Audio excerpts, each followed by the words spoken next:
Wall Street veteran Bernard Madoff has been arrested and charged with running a $50 billion Ponzi scheme. Congress wants to know what caused the Enron meltdown. Now, while the collective rage currently is focused on WorldCom, Tyco CEO Dennis Kozlowski was convicted of looting hundreds of millions of dollars. This is one of the biggest fraud cases ever. Their president's a crook. Well, I'm not a crook. Find out more on this week's episode of White Collars, Red Hands. In 2021, over $7.7 billion was scammed from people in the form of cryptocurrency, an 81% increase from the year previous. With the words churning through the rumor mill, such as Dogecoin,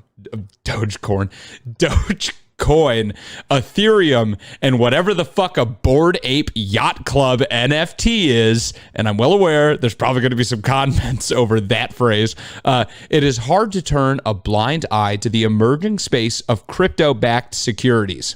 However, with more and more investors running to the newest hot commodity, they bring with them shady people who wish to dupe others out of their hard-earned cash. On today's episode, we discuss some of the basics behind cryptocurrency and how in recent years, scammers have sought to use FOMO to their advantage to steal billions of dollars from unsuspecting victims. Tell me more about Dogecoin. Shut the fuck up.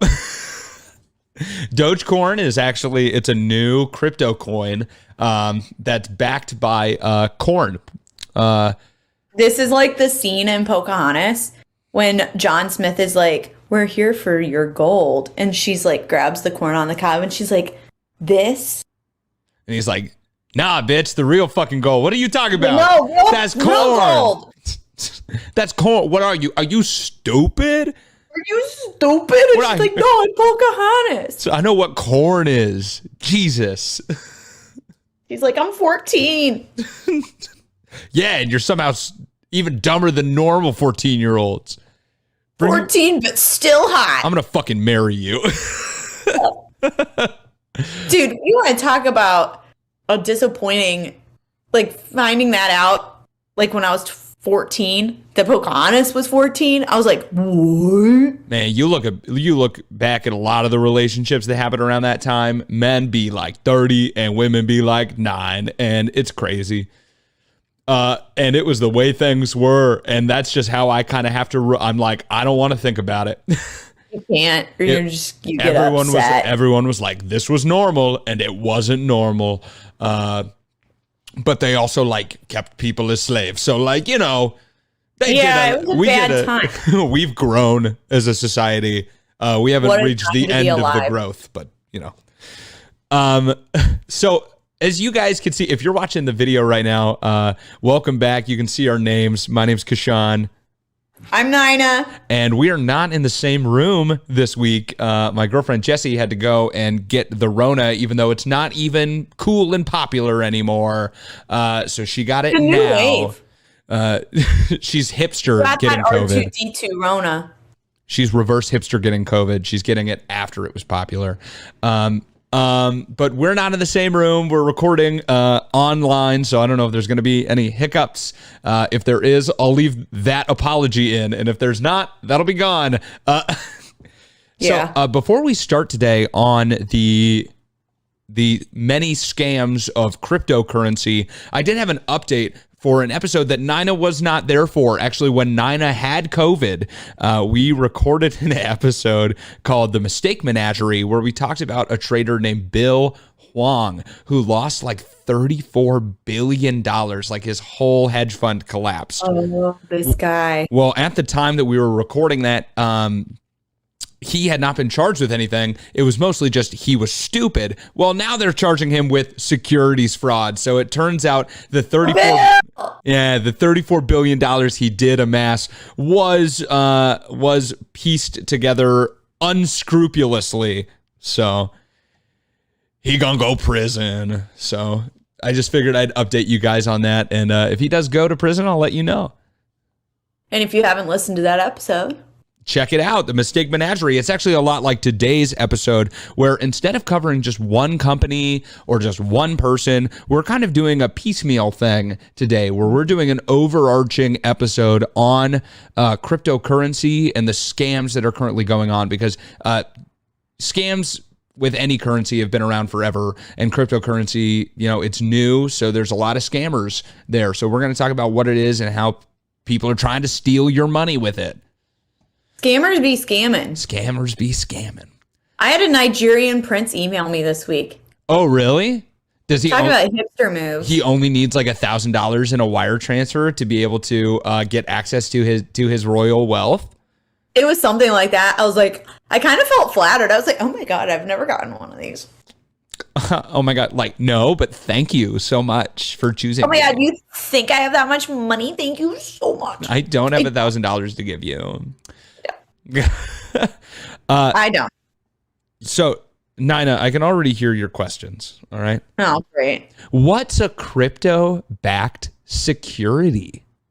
I don't know. Well, they are a very delicate mix of insanely complicated technology at some points, and also at some points being unbelievably stupid. So let's talk first about the insanely complicated mechanism developed by Bitcoin and integrated by many others that have caught fire. Aren't you excited? Hey, learn something new every day. This is going to sound like a conversation you've probably had with someone already, because there are these like crypto bros that love to just talk about crypto to you. So I'm sorry that I'm going to do that to you right now. And I'm going to talk to you about the mechanism behind cryptocurrency. The last few people that I've gone on dates with live with their parents, so they're not investing in cryptocurrency, so I haven't had these conversations. Well, at least you're dating within your range. I'm sorry, that's so weird. No more dating people who live with their parents. It's so I'm putting mean. it on the street. You're a real life failure to What launch. did I do? Oh, I spit on my computer screen. Okay, there's the hiccup. I'll leave that beginning thing in. So what is a cryptocurrency and why do people like them? Cryptocurrency is a form of currency, that is decentralized and doesn't rely on the government or banks to back its worth. So exchanges between people have kind of evolved over time. Back in the day, way back in the day, it was bartering with physical goods. Hey, I want your cow. I'll give you a chicken. But maybe you don't want a chicken. Terrible trade. Yeah, maybe you don't want a chicken, but you do want to get rid of this fucking cow. So they developed coins made out of precious metals, where we agreed like, oh yeah, coins are made out of like gold and silver, stuff that people like. So you give me the silver and then I will believe that I can go and trade that for something I actually want instead of your stupid chicken. So that evolved into government minted currency, which they kind of realized they were like, hey, if people just trust the system, then we can just like print money that says, yeah, we'll pay you the money if you give this to us. So all of the value of our money was backed on the government. Or, I mean, for a while it was backed on the gold standard, which has been ended for a long time, where America and other countries would back their physical printed currency with actual gold. So it was like you were actually giving gold to people. We don't do that anymore because, to quote the meme, money printing machine go burr. And I mean, I don't understand why we just didn't print more money to begin with. Oh, you're not today, Nina. You're not making me rant today. It's not happening. So we transitioned from that system to kind of what most of us use now, credit cards, where most of us don't even like. Well, we do because we work in the service industry, but most people might not even like see a physical dollar very often anymore. They get paid from their work in direct deposit. They don't even see a check anymore. It just goes into their bank account, and then they use their credit and debit card for in-person purchases and increasingly online purchases. You might not even see money. So our currency system is literally just like boiled down to a line item in a ledger on your bank account that says you have $10 less, and then a line item on another ledger that says Amazon has $10 more for me buying like Benoit balls or something. I don't know. So now we arrive at what many people think is the next evolutionary step in this currency model, which is cryptocurrency. Crypto is decentralized, so there is not one place where all the information is stored, and it's not fully controlled by one entity, or at least it's not supposed to. So with our system, a bank keeps a ledger of all the transactions that are processed by its clients' accounts or through its clients' accounts. With crypto, like Bitcoin, though, the ledger isn't held in one location and is rather held by every single user connected to the system. So this is kind of it's like a big concept, right? It's like literally every computer that has a Bitcoin wallet is connected to this system where they all keep the same ledger of every transaction done with Bitcoin. Okay. So how can each... You just need to pass away. I don't understand how anything works. It's just... Hey, so like I said, this is pretty complicated. I watched like 3 40-minute videos on exactly how blockchain, which is what we're about to get to, and about how crypto works, and it's kind of crazy. And there's more. I don't go into, like, I'm about to go into some big detail on blockchain. I don't go into nearly as much detail as there is. Like, this is like, hey, kind of brief overview. Hope you get it. So, trial by fire. So, how can each user verify that they received the correct ledger entries, though? Because they're just like broadcasting these transactions. How are they sure that the transactions they get are the true transactions and someone's not faking them? And this is through something that I'm sure you've heard your cousin throw around at a family gathering, the word blockchain. We have different cousins. It's just, I feel like it's a thing that everyone has, like that one family member that's really into crypto investing, that all they want to do is talk about blockchain. They're like, oh yeah, I know a thing or two about blockchain. No, you don't have that friend? I think we hang out with very different people. I think this is going to touch more people than you think. I'm sure it will. My family talks about God, Trump, how liberals are terrible while I'm in the room. Not about Bitcoin. That is the Antichrist. So we don't talk about that. All right. It's paving the way for the Antichrist. They just don't like making money, I guess. I don't know. Gotta live a humble life. Bible don't make coins come out of it, as far as I know. No. How are you supposed to tithe 10% of your Bitcoin, Kashan? Riddle me that. I guess the church is going to have to get a Bitcoin wallet. I don't know. There's got to be a priest out there that's also a cryptocurrency miner. I guarantee it. You know that Joel Osteen probably has crypto. Oh, yeah. There we go. That's a perfect example. Fuck yeah. Yeah, that man has cryptocurrency. That's like when, who was it? Was it Nelly accidentally accepted Bitcoin? Who was it? There was a rapper who released an album who accidentally accepted Bitcoin and made like a shitload of money. He was probably so upset, and then like 5 years later was like the opposite. Figure out who it was. Oh, it was 50 Cent. Yeah. Man, it reminds me of, so like the first transaction using Bitcoin was like someone bought a pizza, and they bought a pizza for something crazy like 2,000 Bitcoin, which now would be worth like 2,000 times 30,000. Do that math really quick. Well, that's like what happened to 50 $20 million. Oh. Yeah, so he paid around 700 Bitcoins for album sales, and then that's a lot. But then, like, now it's worth $25 million. Well, there we go. 50 Cent just graduated to $1. Okay, he's making money moves. And you've heard us. So, getting back to cryptocurrency, what it is, the crypto part of cryptocurrency stands for cryptography. So the transactions are encrypted, which makes them almost impossible to duplicate using something called blockchain. Blockchains use this encryption to packet a series of transactions like on the ledger. So I think it's like 2,400 transactions go into something called a block, which are these blocks are created by crypto miners through a complex computational process, which you can learn more about online. I watched the whole thing about hashes and about like SHA-256 encryption, which is what they use, and about it. So it's basically like it's an encryption process that's really hard to back engineer. Whatever, doesn't matter. So they have all of these GPUs that are mining these Bitcoin by making these blocks, and then they send these blocks out to the universal ledger. So they send these blocks out to everyone who's on the system to put into their ledger.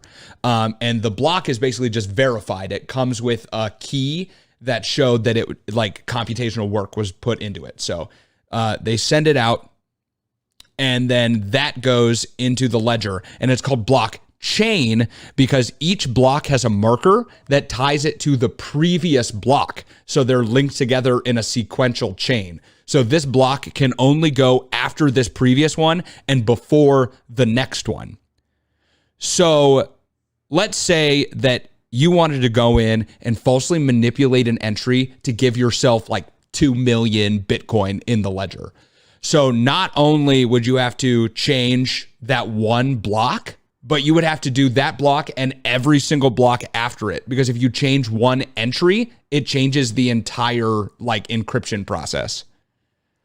And not only would you have to do every single block that comes after it, you'd have to do it on like 500 million computers that all have the ledger on it. So basically it's impossible. You can't do that. Right. Because basically if like one computer gets two different ledgers, like someone tries to falsely create something, it just waits. And then it'll get another one and another one and another one. And if it doesn't keep going in the line, it will reject the other one as false. So you'd literally have to do it for forever. So you can't do that.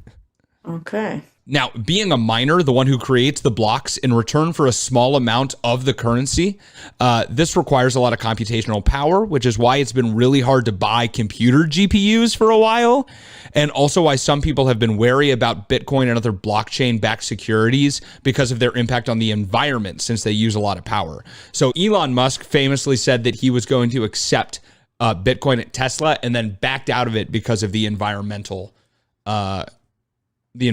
reasons that Bitcoin is causing a detriment to the environment. So I did not know about that. That's interesting. yeah, and then he was like, we're going to accept Dogecoin instead. So it is what it is. Blockchain has now been used to back what is, in my opinion, an extremely stupid commodity, which is NFTs. So we're just briefly going to talk about it. They use blockchain to show ownership over some digital art medium, which is usually just a JPEG or a short video. And although people can still share the item, only whoever has the last transaction for the art in the blockchain truly owns it. People have jumped all over this, and that is why JPEGs of monkeys wearing different outfits now sell for millions of dollars, even though I can just go download the JPEG right now. Like, it doesn't make sense because, like, if you buy the rights to something, that means you're the only one who can produce it. You can put it on merch, you can sell it, you own the rights to it. But owning an NFT of it just means you own this one picture, like you own this online JPEG, but the person who created it still owns all the rights to the art. So when someone puts NFTs in music, how would that? That literally just means the song is linked to the blockchain. So there was a transaction created on the blockchain that says this person sold this item to this person, and that's just forever. So there's like an unfalsifiable transaction record of it, which is what fungible means. It means that it can be recreated. So non-fungible token, or NFT, means that it can't be recreated in its entirety. It's basically a way to show true ownership. Imagine having like a dog that you have breed papers for, like this dog is this breed, right? And it's kind of like a verification paper. Imagine that, but if it could not be falsified at all and it was on blockchain, And now instead of a dog, they're selling you a picture of a monkey in a sailor outfit. I just don't understand what, like, in the sense of music, like, why that would be beneficial. People are doing it with everything, you know? It's basically just, it's a way to show absolute ownership over something and to verify that you own something. Oh, okay. So that's it. And then people, you know, buying artwork, like physical artwork, has long been a way to like evade taxes. And this is honestly just another way to do it. That's why modern art has always cost so much. It's like a status symbol. It's the same thing with NFTs. They don't have like any actual worth. It's just a status symbol. And probably some people are just trying to evade taxes by buying these as a cost. Got it. It is what it is. So that's the crash course in how cryptocurrency works. Along with this, all crypto is kept in an online wallet and is usually anonymous. Every transaction has a personal identifier, but it is hard to tie that back to any specific entity in the real world. This is what caused so much speculation over crypto being used for illicit dealings, like the buying and selling of drugs online or illegal weapons. However, it is good to point out that studies have shown that less than 1% of crypto transactions have been illegal, while around 5% of cash transactions are illegal in nature. So I think people are just doing some illegal stuff. It just makes it so you can do more illegal things online. But okay. But no matter what, there is still a way, like through a lot of data mining, to find out which wallet is like tied to certain real world transactions. Like you might not be able to find the entities, but the real world transactions you can match to the like the ledger entries, because everyone who makes a transaction, they have the same ID. So you can see if one person is making multiple transactions. And there actually is a website called Chainalysis, which they do this. And I got a lot of information for today's episode from them. They track online cryptocurrency tradings and match them to real world trades. And they've been able to shut down a lot of scams using this, which is really cool. So I figured I'd give them a shout out. So how have people been using this technology to scam old people out of their life savings? No! Let's find out. Not the old people. It just makes me so sad. Old people are always the ones getting scammed because they're old. They don't know how technology works. I mean, we are younger and we barely, like before today, I didn't know really how crypto worked. And you might still not know. Everyone listening to this right now might still not know. That's kind of a lot. It's really involved technologically. So, but old people, they just do whatever they're told because they're old. They don't know what's going on. So it's worth mentioning that there are a lot of scams that are just like normal scams, but targeting cryptocurrency, someone pretending to be a Nigerian prince, just like you. And they want you to send them Bitcoin instead of before they wanted you to wire money, because now it's really going to be hard to reverse a transaction through Bitcoin. Or legitimately like $2 million in crypto was sent to people impersonating Elon Musk last year. So everyone out there who needs to hear this, Elon Musk does not need your Shiba Inu coin. Okay? He's got enough. He's the richest man in the fucking world. He does not need your money. He's not going to reach out to you on Twitter, even though he owns it, and ask you to send him cryptocurrency. Please don't do that. Did he buy Twitter in cryptocurrency? Who knows? Who knows how Twitter takes their money? They're going to, honestly, the people who own Twitter right now, they were all like, no, don't take us over. But they're all going to be like, they're going to be loving it because they got their fucking cash out now. Just saying. $44 billion. It's a lot of money. And you could have put $44 billion into a stimulus package for me. Yeah. Just the Nina Kern stimulus package. Get her to date someone that doesn't live in their parents' basement. I don't live in my parents' basement. Date someone that doesn't live in their parents' basement. Like the two dates you just told me about. That's what the stimulus package would be going to. Listen, I am a beacon for men. I am a beacon for men who want to live with their family. Great. Enjoy dying on that hill. I will. So we're not going to talk about those boring run-of-the-mill scams that just target cryptocurrency, though. We're going to talk about the two biggest scams by pure numbers in the crypto sphere. The first of which being the good old-fashioned Ponzi scheme. Hell yeah. Hell yeah. They do it with everything, and cryptocurrency is not an exception. Popularized by Carlo Ponzi way back when and quote-unquote perfected by Bernie Madoff. Check out our Bernie Madoff episode if you'd like. It's a pretty good episode. The Ponzi scheme pays old investors with money from new investors and has been a classic scam for more than a century. And a cryptocurrency, once again, no exception. The newest instance of which is the Russian crypto company Finico. Finico invited Russian investors to invest in their company with crypto, promising returns of up to 30%. And they even eventually launched their own coin, which traded on many popular exchanges. Finico sounds a little finicky. Great. Just saying. And believe it or not, you're right on the nose. The company was headed by a popular Russian Instagram influencer, Kirill Doronin, I think, and drew a large volume of customers as Russia's hard financial position got even worse during the COVID pandemic. The site was active for 19 months from December 2019 to July 2021 and received over $1.5 billion worth of Bitcoin deposits. Although it is unclear how much of this was paid back to its early investors. At the end of its run, users found they could no longer withdraw their money from their accounts, and the Ponzi scheme finally dried up. Kirill Doronin has since been arrested and agreed to testify against 44 other conspirators who are also mostly influencers who were paid to entice investors for Finico. A trial is still awaiting to happen, and more arrests are sure to be made. And this is just one example, as a large Ponzi scheme around cryptocurrency seems to happen basically every single year since 2013, with the exception of 2019. Weirdly, there was no really large Ponzi scheme uncovered that year, which is why there was such a big increase. There was that 81% increase I mentioned in the intro of money scammed. It's because 2019 was actually a dip. 2020 was pretty high too. So these Ponzi schemes are still constantly happening. But the main reason that I wanted to do this episode this season was over something called a pump and dump scheme. You just wait.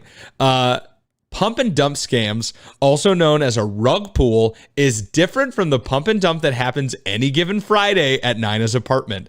You know why they happen in my apartment? Because they live with their parents. They live with their fucking parents. And I live alone. Well, great. So every Friday, Nina's doing a good old pump and dump. It is becoming the most prolific cryptocurrency scam by the numbers, and I'm sure that you've probably tangentially at least heard about one of these by now. With a little bit of coding knowledge, anyone can create a cryptocurrency. You may have heard of big name ones like Bitcoin, Ethereum, or you may have even heard of some popular secondary coins like Cardano or Litecoin, but there are thousands of smaller quote unquote altcoins that are created constantly. There are coins for almost anything from popular sports clubs to a Shrek coin, which I literally found by Googling Shrek cryptocurrency, and there's one. It's called Shrek. There's even a coin called Cum Rocket, or Cummies for short, that is used to pay sex workers on an adult website. So it is fair to say that with minimal technical knowledge, you can make a coin and get it registered on an exchange, because I've found all of these very easily. Cummies. No. Yeah. There's not a lot that makes my jaw drop. Cum Rocket. Give me the cummies, dog. Pay me in them cummies. White Collars Red Hands will actually only be taking donations in the form of cummies from now on. So please go to our crypto wallet and drop your Cum Rocket coins in there. I can't believe that's a sentence that I just said on here. Rocket. Cum Rocket. In a pump and dump scheme, an entity creates a cryptocurrency and then creates a lot of hype around the coin so people buy it, and the price of the coin skyrockets briefly.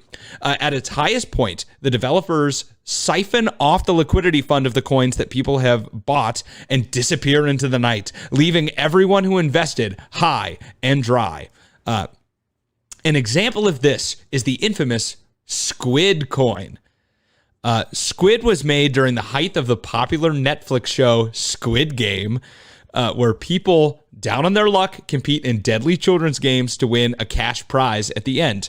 The developers of Squid Coin said they were making a video game that would utilize their cryptocurrency to buy in to play a rendition of the Squid Game where the winner would walk away with the entire pot at the end. So you basically, like, they said they were developing a video game that was basically the show where you play in the Squid Game, and you buy in with their token, and at the end you'd win their cryptocurrency as like the jackpot. People went crazy over this, and it received a lot of media coverage, like Yahoo Finance and multiple other news outlets covered this coin, which saw it skyrocket to around $2,800 per coin. What? That's like the price of an Ethereum coin. It's insane. I remember when Dogecoin was exploding, and I had never heard of it before, and out of nowhere it was just like blowing up. And Dogecoin is still around like 14 cents a coin. Squid coin obviously is worth nothing now, and we're about to talk about it. The investors quickly learned that the developers had made it easy to buy the coin, but hard to sell, as you had to buy another cryptocurrency in order to sell the Squid coin. And the only way you could get that other cryptocurrency was from playing their game, which wasn't out yet. So that's the first red flag. Then the developers pulled all the money from the coin, wiping out all of its value, around $13 million, and taking all that money from over 40,000 people that held the coins at the time. Wow. So this was up for like a week. They literally like made the coin, put it up, got all of these articles ran on this coin. The price skyrocketed, and they got out with $13 million. No one knows who's behind it, by the way, because of the yeah, I was gonna say, and then there's no way to catch these people. The developers remained anonymous, which is another one of the things they say watch out for. So watch out for coins where they make it hard to sell, because they'll put penalties on selling to inflate the price more, because people will buy, but they won't be able to sell. So that's one. And then make sure that you know who the developers are. If they're anonymous, that's a big red flag. Like, you should know who created the coin. Yeah. And it is to be noted that there was never an official partnership announced between the coin and Netflix or the production company that made the show. The developers, once again, were anonymous, and the website contained multiple spelling errors. These are all telltale signs of a scam. So please be aware when investing in the newest coin or buying an NFT of this episode, or some dumb shit if someone decided to make that. Yeah. So sometimes the rug pull is even stupider, as seen in the case of the Anubis DAO coin, which didn't even have a website, just a Twitter account with a Doge-inspired logo that said it was backed by a bunch of assets that they just made up. And after raising $58 million, the rug was pulled, leaving investors with nothing to show less than 20 hours after its launch. So they like paid people on Twitter to hype up this coin, and then when it came out, they sold $58 million worth of it, and then just like took all of it. Shitty. And this was utilized, not to get into it, but there was some in the code. There was a backdoor written so that when money goes into this thing called a liquidity pool, that the owners had most of the liquidity points already in the pool, so they could cash all of them out using the code. Which is why this can be prevented by only buying coins off of an exchange that utilize something called a code audit, where a third party company looks through the code of every coin listed on the exchange and they give it an approval. So if you're going to buy these, just please do your research. I mean, I think that's like investing in anything. You need to know what you're investing in. And this is coming from someone who doesn't know anything, but like, You need to not put all your eggs in one basket, and you need to know where you're putting your eggs. Yeah, and if you hear about something that everyone is doing and making money, you should be wary. I think it's Warren Buffett who said like something along the lines of be bold when everyone else is scared and be scared when everyone else is bold, some shit like that. So it's basically that. Like if something seems too good to be true, it is too good to be true. So don't fall for it and research the company. Like literally, like all you would have to do is go and do a few article perusals and you would know, oh, this is bullshit. Like they spelled Squid Game wrong on their website. Like this can't be real. It's the same with all scams ever online. Like if you get an email that seems suspect, it's probably full of spelling errors. That's a scam. Yeah. Yeah. I mean, and if anything sounds fishy, it probably is fishy. And if it's too good to be true, it's too good to be true. Yeah. That's what. Yeah. Don't trust anyone. And, you know, these pump and dump schemes, they're illegal in the stock market. Like the SEC and the FTC have made regulations that make pump and dumps in the stock market illegal. But most regulatory bodies are bureaucratically trying to catch up with the firestorm of crypto, and therefore there aren't many regulations in place. And that was one of the key tenets to why people liked cryptocurrency in the first place, is that it's touted financial freedom at its core, that it doesn't have to have an oversight of a government and there's no one dipping into your pockets, or there's no one there that can steal from you when you're making transactions like banks can, or how people can embezzle from you. Like that's not a thing that can happen with these registered cryptocurrencies, or that's why people like them. So largely, I believe that most cryptocurrency fraud can be avoided by simply educating yourself on investments and about what you're dealing with as a whole. So hopefully today's episode can keep you guys safe from pumping your money into a new MCU crypto called Hulk Coin, spelled H-O-L-K, or something equally as dumb. You know, it's just no. Hulk Coin is not real. Squid Coin was real? Yeah, that's the thing.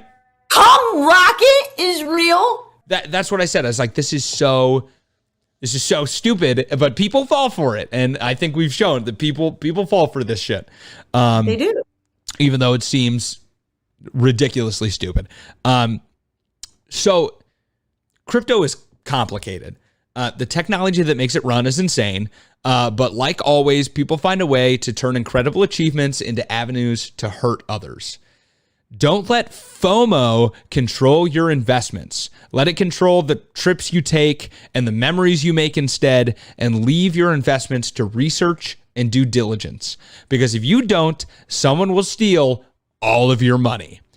And in order to save you from the jaws of predators, we here at White Collars Red Hands would like to announce our new cryptocurrency, the White Collar Coin, a crypto based on cock chain technology, where we tattoo our ledger transactions on the penises of convicted white-collar criminals.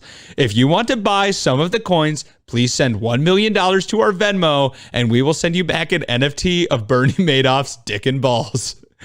Thank you for listening to our classy show. And Brett Favre's dick and balls. Yeah, and Brett Favre's dick and balls. Just whatever. Because I've actually seen those. Yeah. We here at White Collars Red Hands are pioneering cock chain technology. So we are. I am. It's the future. I'm the queen of the pump and dump. You should get a tramp stamp that says that, queen of the pump and dump. It just says pump and dump. That'd be great. I'd love that for you. I wouldn't put it on me, but I'd love that for you. I just after writing this whole like very serious outline, I was like, I gotta make a dick joke. Put something stupid at the end. I gotta make a dick joke. I have to get it out. You know, you have to. So I would have been disappointed in you if you hadn't. So thank you, and thank all of you at home for listening to this episode. If you liked what you heard today. Here on White Collars Red Hands. Review, rate, follow, subscribe on whatever podcatcher you're listening to this on. You can leave a review on iTunes or Apple Podcasts now. You can rate us on Apple Podcasts or on Spotify, and then you can follow or subscribe on any one of the other podcatchers that you use. So please do that. Free way to support us and let people know that you like what you're hearing. If you want a not so free way to do that, you can buy our merch over at TeePublic. The link is in the show description on all of our podcatchers.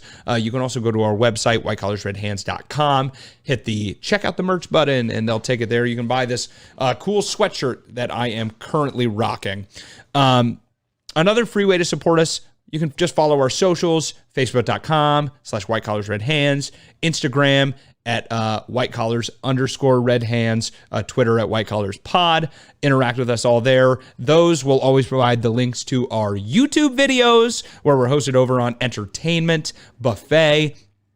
So go ahead and check them out. And actually, I do have a plug for them, Entertainment Buffet, who we've had a close relationship with and is hosting all of our